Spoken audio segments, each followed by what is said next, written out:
Hyperlink काफी important component है एक पेज के अंदर, क्योंकि इन्हीं के थ्रू अपन पेज टू पेज नेविगेट करते हैं। हाइपरलिंक होता है, देखा है कभी हाइपरलिंक लाइफ में? हाँ देखे ना सर, बहुत सारे देखे, ये सब हाइपरलिंक ही तो होते हैं। जैसे भाई ये क्या है, ये क्या है, हाइपरलिंक है, क्लिक करूंगा एक पेज खुल गया इस पे, ये हाइपरलिंक है बेटा। हाइपरलिंक कैन बी इमेज, जैसे ये जो है ये इमेज हाइपरलिंक है, मतलब इस पे टैप करूंगा तो इनकैप की वेबसाइट का होम पेज आ गया, तो यहाँ पे इमेज एज अ लिंक है, यहाँ पर ये वर्ड एज अ लिंक है, कई बार होता है सेंटेंस होता है पूरा फ्रेज। तो हाइपरलिंक जो है वो आप किसी भी वर्ड को, फ्रेज को, इमेज को बना सकते हो। तो किसी भी कंटेंट को अगर आपने हाइपरलिंक बनाना है, जैसे कि क्लिक हो तो कोई पेज खुले, तो उसके लिए एंकर टैग लगता है। कौन सा टैग है? एंकर टैग, ए टैग। तो ए टैग लगाना होता है, एचआरईएफ में बताना होता है वो पेज का नाम जो ओपन होना है, और यहाँ पे लिखना होता है कंटेंट जिस पे क्लिक होगी, मतलब वो कंटेंट जिस पे क्लिक होगा वो यहाँ लिखो, और उस क्लिक से जो पेज खुलेगा वो एचआरईएफ में लिखो। एचआरईएफ की फॉर्म होती है hyper reference, H for hyper, R E F मतलब रेफरेंस। हाइपर रेफरेंस का मतलब reference of that link you wanna, the page you wanna open there. जो पेज ओपन करना चाहते हो उसका पाथ लिखना पड़ता है, वहां पे नाम लिखना पड़ता है, रेफरेंस देना पड़ता है। ओके, ये पहला ए टैग, जब आप पहला ऐसा टैग पढ़ रहे हैं जिसमें एट्रीब्यूट है, ये एट्रीब्यूट है। अब तक जितने भी टैग आपने पढ़ा H1 पढ़ा, तो H1 ओपन, H1 क्लोज। आप पहली बार एक ऐसा टैग पढ़ रहे हैं जिसमें टैग में कुछ अंदर भी लिखा हुआ है। अभी तक आपने ऐसे टैग पढ़े हैं, जैसे आपने H1 पढ़ा तो H1 ऐसे ओपन हुआ तो क्लोज, ये ओपन है, ये H1 क्लोज हो गया। अब इसमें क्या है, ये इतना बड़ा ओपन है सर, और ये इसकी क्लोजिंग है। जैसे H1 का तो ओपनिंग ऐसे होता है, क्लोजिंग ऐसे होता है, बट ए टैग का ओपनिंग इतना बड़ा होता है, यहां से लेके यहां तक। तो इसमें जो ये वाला जो पार्ट है, ये इसको बोलते हैं एट्रीब्यूट। क्या बोलते हैं? एट्रीब्यूट। और ये स्टार्ट होता है हाइपरलिंक से ही, मतलब हाइपरलिंक में ये एट्रीब्यूट लगाना कंपलसरी है, इसके बिना फिर हाइपरलिंक ही काम नहीं करेगा, मतलब फिर ये हाइपरलिंक ही नहीं। अब सर ऑब्वियस बात है, तुमने एक हाइपरलिंक बनाया और उसकी क्लिक पे कुछ पेज ही नहीं ओपन हो रहा, तो क्या फायदा उसको? फिर तो सिंपल एक सेंटेंस, एक वर्ड लिख देते पी टैग में, H1 टैग में, जैसे भी लिखना हो। If something is not clickable, there is no sense of making it hyperlink ना। If something is not clickable, there is no sense of making it hyperlink। जैसे अगर आप अभी जो आउटपुट देख रहे हैं अपने पेजेस का, अब मैं इस पे क्लिक कर रहा हूं, कोई पेज नहीं खुल रहा, क्योंकि हाइपरलिंक नहीं है। हाइपरलिंक होता तो क्लिक करके खुलता। तो हाइपरलिंक बनाने के लिए कौन सा टैग लगता है बेटा? Anchor tag. एंकर टैग इसको बोलते हैं, एंकर टैग, ए टैग। और उसके अंदर जो कंपलसरी एट्रीब्यूट है कौन सा है? एचआरईएफ। एचआरईएफ के बिना हाइपरलिंक हाइपरलिंक ही नहीं है।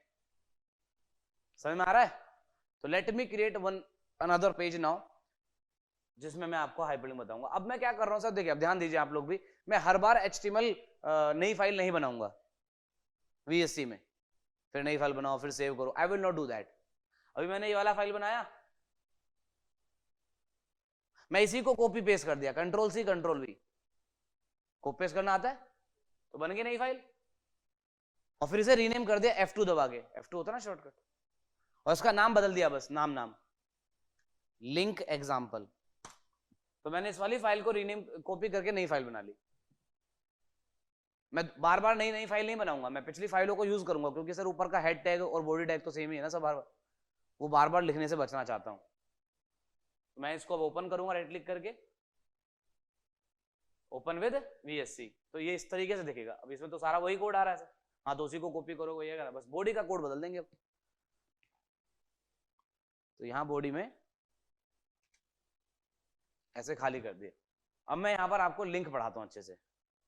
अब मैं क्योंकि आपको लिंक बनाना सिखाता हूं कि कैसे पेज में पेजेस को लिंक करते हैं, तो मैं सबसे पहले एक हेडिंग डाल रहा हूं, राहुल चौहान, और उसके बाद अब बनाऊंगा, यहां बनाऊंगा link, I want link here. तो लिंक क्रिएट करने के लिए कौन सा टैग लगता है? ए टैग। ए लिखो, एंटर मारो, देखो एचआरईएफ अपने आप आ गया। ए लिखो, एंटर प्रेस करो, सब कुछ अपने आप। अब बताओ क्या? तो मैं यहां लिख दिया गो टू इनकैप, मैं इनकैप की वेबसाइट लिंक कर रहा हूं बेटा। अब इनकैप, गो टू इनकैप लिखा आएगा, वो क्लिकेबल होगा, लेकिन वेबसाइट का नाम तो एचआरईएफ में लिखना पड़ेगा ना। तो वेबसाइट का नाम पूरा लिखना है ऐसे, https://www.incap.in। तो अब आपका क्या होगा, जब इस पेज का आउटपुट आप देखेंगे, तो इस पेज का आउटपुट आप देखते हैं, तो ऐसे आ रहा है। अब इसमें ये H1 है, ये पैराग्राफ है, ये हाइपरलिंक है। हाइपरलिंक में हमेशा नीचे अंडरलाइन आती है अपने आप, वो कलर होता है उसका ब्लैक नहीं होता सर, ठीक है, कलर उसमें ब्लैक नहीं आता। और जैसे आप इस पे क्लिक करेंगे तो what you will see is NCAP की वेबसाइट ओपन हो जाएगी। करें क्लिक, उसी टैब में इनकैप की वेबसाइट ओपन होगी। ये बैक करोगे, ये पेज था, इस पे क्लिक करा, उसी टैब में इनकैप की वेबसाइट ओपन होगी। इंटरनेट होना चाहिए सिस्टम में, अगर किसी के सिस्टम में इंटरनेट नहीं होगा तो ऐसे कोई और पेज नहीं खोल पाओगे। फिर अपना ही कोई पेज खोल सकते हो, अपना ही कोई पेज खोल सकते हो।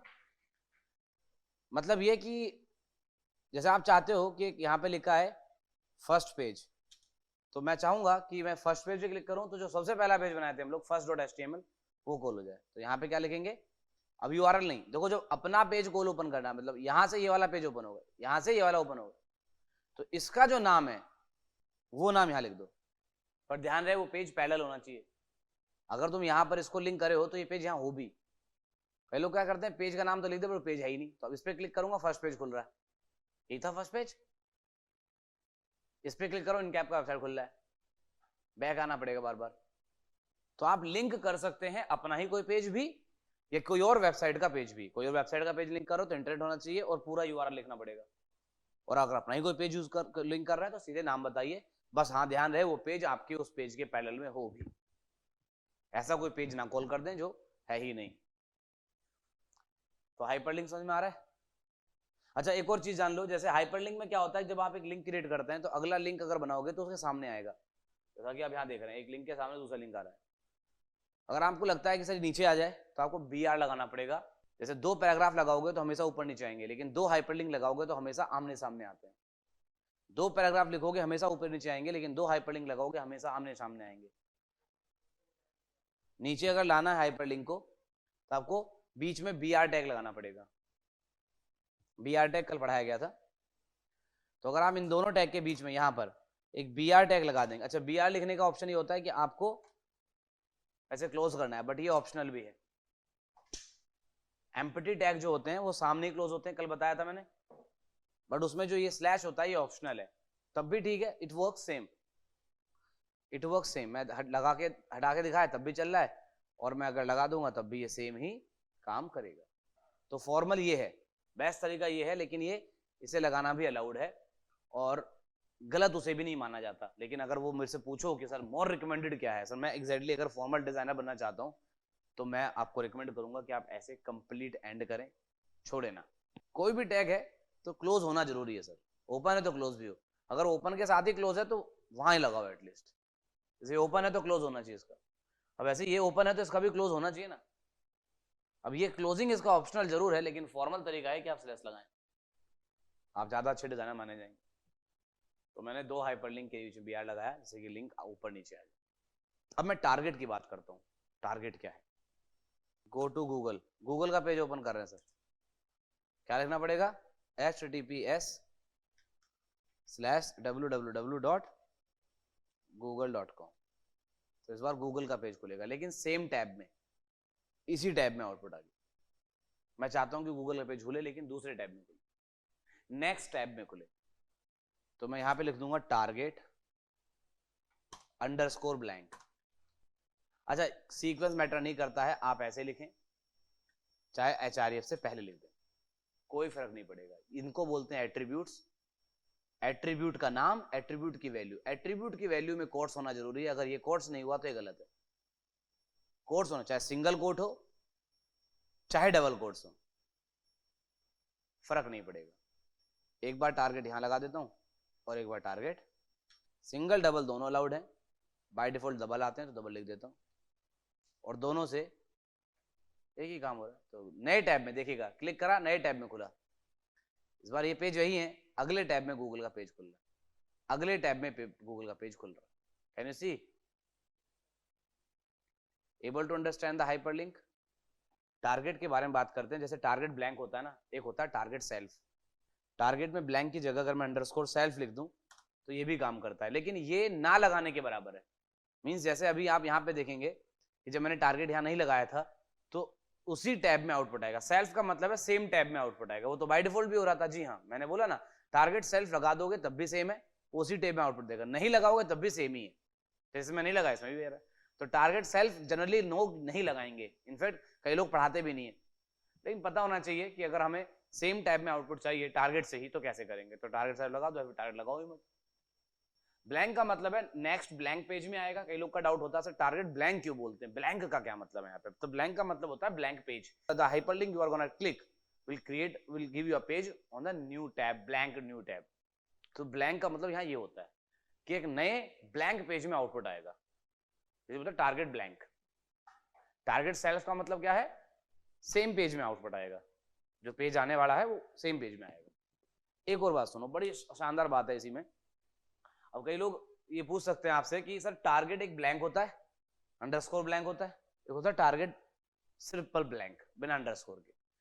अब इसमें डिफरेंस पूछ लेते हैं कई बार, जैसे मैं यहां पर लिख देता हूं लास्ट में एकदम, देखिए अब मैंने यहां पर लिख दिया ब्लैंक की जगह सिंपल ब्लैंक दिया, अंडरस्कोर ब्लैंक की जगह सिंपल ब्लैंक है। तो can you guess the difference, anybody of you? अब मैं इस पे क्लिक करूंगा तो क्या होगा, what is the difference between target underscore blank and what is the difference between target blank? मतलब इसमें और इसमें क्या डिफरेंस है, किसी को नहीं पता? बताता हूं ना मैं। तो होगा क्या कि जब इस पे क्लिक करोगे लास्ट वाले पे, इस पे ब्लैंक लगा हुआ है और इस पे लगा रखा है मैंने अंडरस्कोर ब्लैंक, फर्स्ट पेज के जस्ट बाद वाला जो है। तो फर्स्ट पेज के बाद इसमें अंडरस्कोर ब्लैंक है, फर्स्ट पेज के बाद वाला, और लास्ट वाले पे ब्लैंक है। तो जब इस पे क्लिक करूंगा तो नेक्स्ट टैब में आउटपुट आएगा, और जब इस पे क्लिक करूंगा तो इससे भी नेक्स्ट टैब में ही आएगा। देख लो पहले तो आया, गूगल पेज खुल गया, और इस पे करूंगा तो इससे भी नेक्स्ट टैब में ही खुला। तो डिफरेंस क्या हुआ फिर? डिफरेंस ये हुआ कि मैं जितनी बार इस पे क्लिक करूंगा हर बार नेक्स्ट टैब में आउटपुट आएगा। एक बार आ गया, बंद नहीं करा मैंने उसको, नया टैब, एक ये हो गया, पिछली बार ये दो आ गए गूगल पेज। अब आ जाओ, फिर से क्लिक करूंगा, फिर से नया, तो गूगल पेज हर बार नए खुलेंगे, नए टैब बार बार खुल रहे हैं, नए टैब बार बार खुल रहे हैं। कैन यू सी? चलो सारे बंद कर दो। अब मैं इस पे मैंने लगा रखा ब्लैंक, अभी इस पे क्लिक करेंगे तो क्या होगा, पहली बार नया टैब ओपन होगा, नया टैब ओपन हुआ, लेकिन जब सेकंड टाइम इस पे क्लिक करूंगा तो नया टैब ओपन नहीं होगा, वो उसी टैब पे मेरे को बार बार लेके जाएगा, हर बार नया टैब ओपन नहीं होगा। जैसे यहाँ पे हो रहा है, यहाँ पे क्या हर बार नया टैब ओपन होगा। तो ये बड़ा शानदार क्वेश्चन है जो पूछा जाता है कई बार, टारगेट ब्लैंक और टारगेट अंडरस्कोर ब्लैंक में क्या डिफरेंस है। तो अब बात करेंगे हम लोग एक HTML एलिमेंट जो हमने पढ़ा है, टैग अभी जो पढ़ा है, उसकी एनाटॉमी समझ लेते हैं। एनाटॉमी मैंने आपको समझा दिया हालांकि काफी हद तक, लेकिन एक बार और समझ लो। जैसे कोई भी टैग अगर आप लगाते हो तो उसमें ओपनिंग क्लोजिंग होती है, तो जैसे ये पार्ट है ओपन टैग, इसको बोलते हैं ओपनिंग टैग, और इसे कहते हैं क्लोजिंग टैग। हाँ ठीक है, और जो बीच में लिखते हो वो दिख रहा है content, content of that tag. जैसे आपने लिखा पी और इसमें लिख दिया हेलो फलाना ढिमकाना और फिर पी क्लोज कर दिया, तो ये ओपन टैग है, ये क्लोज टैग है, और ये है उसका कंटेंट। ये पूरा है एलिमेंट। एलिमेंट क्या होता है और टैग में डिफरेंस पूछ लेते हैं कई बार। तो टैग ओपन या क्लोज होते हैं, और ओपन से क्लोज तक के कंप्लीट यूनिट को एलिमेंट कहते हैं। जैसे ये सारा एलिमेंट है, ये ओपन टैग है, ये क्लोज टैग है, और ओपन टैग में सिर्फ ओपन टैग में ही एट्रीब्यूट लिखा जा सकता है। एट्रीब्यूट वो है जो ओपन टैग के अंदर लिखा गया हो, जैसे href, इसको बोलते हैं एट्रीब्यूट नेम, इसको बोलते हैं एट्रीब्यूट वैल्यू। एट्रीब्यूट वैल्यू हमेशा कोट्स में होगी, डबल या सिंगल। बट ये मत करना कि यहां डबल लगा दे यहां सिंगल लगा दे, ये गलत हो जाएगा, ऐसे ना करें। या तो दोनों तरफ डबल या दोनों तरफ सिंगल।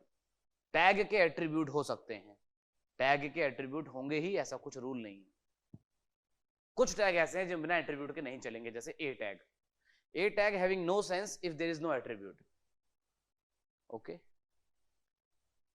जो एट्रीब्यूट यहां यूज हुआ है, ऐसे और भी बहुत सारे एट्रीब्यूट हैं। मैंने हाइपरलिंक टैग पे 2 एट्रीब्यूट पढ़ाए आपको, एक टारगेट और एक href। आगे चलकर और भी एट्रीब्यूट इंट्रोड्यूस होंगे। ये एंकर टैग का एट्रीब्यूट है और ये एक और एट्रीब्यूट है। एट्रीब्यूट्स का सीक्वेंस मैटर नहीं करता है, आप आगे पीछे उनको कर सकते हैं, जैसे टारगेट href या href टारगेट, कोई प्रॉब्लम नहीं। ओके, अभी तक बताइए सारी बातें समझ में आ गई हैं? शाबाश।